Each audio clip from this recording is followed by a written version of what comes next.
Қайырлы күн көрермендер, бүгін сіздермен үй жағдайында қолжетімді қоспалардан дайындалатын печеньенің рецептісімен бөлісетін боламын. Алдымен ыдысымызға бөлме температурасында еріп тұрған сармайды саламыз. Менде сармай сәл қаттырақ, сондықтан араластыруға ыңғайсыз болып тұр. Үстіне 2 жұмыртқаны жарып саламыз және де араластырып аламыз.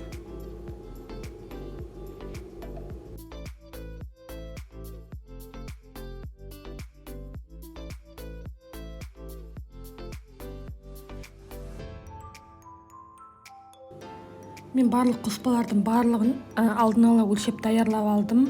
Үстіне 120 грамм қант саламыз. Жақсылап қантты ертіп аламыз.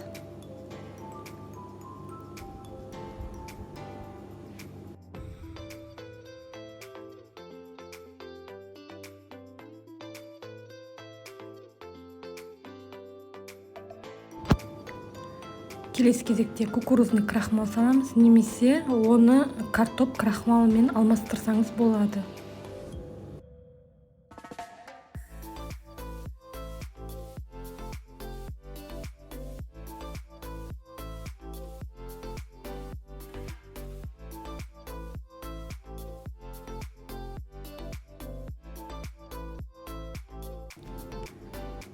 Содан соң 1 шай қасық қопсытқышымызды саламыз.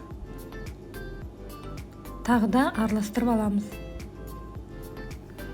Алдын ала електен ұнды өткізіп дайындап қоямыз. Содан соң ұнды жайдан қоса отырып алдымен араластырамыз.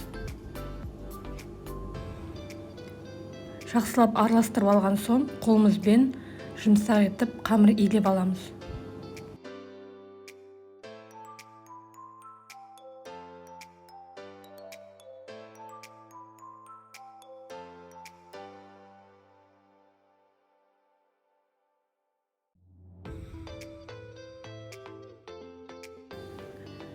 Қамырды толықтай илеп даярлап алған соң, қамырды ыдысымызға салып, бөлек бір шетіне алып қоямыз. Содан соң үстеліміздің үстіне пищевой пленканы осылай төсеп аламыз. Немесе салафанда төсесеңіз болады. Жаңа даярлап алған қамырды пищевой пленканың үстіне бір тегіс етіп, оқтаудың көмегімен жайып шығамыз.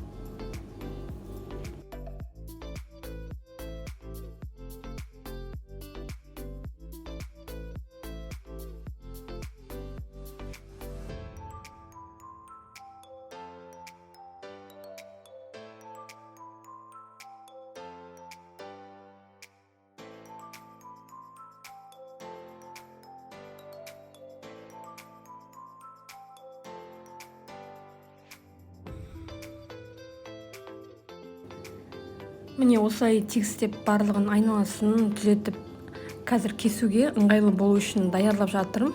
Сіздер де осылай істеп алсаңыздар, өте ыңғайлы болады кесуге. Және де осы қамырдың үстін тағы да пищевой пленкамен жауып, тоңазытқышқа 20-30 минутқа қалдырамыз.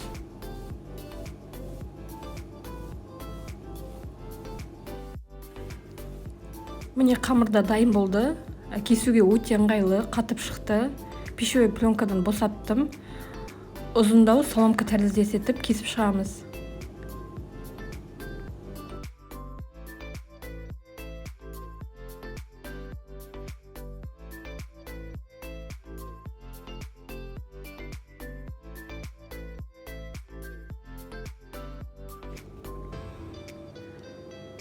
Барлығын бір формада даярлап болған соң, қалыпқа пергамент қағазын төсеп, алдын ала қысып тұрған 180 градус пеште 20-30 минуттай қамырдың барлығын пісіріп аламыз.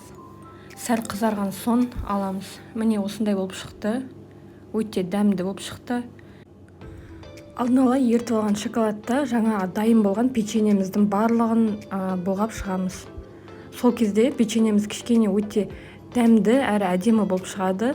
Бұл балаларға өте ұнайтын печенье. Сіздер де осы рецептімен үй жағдайында жасап көріңіздер.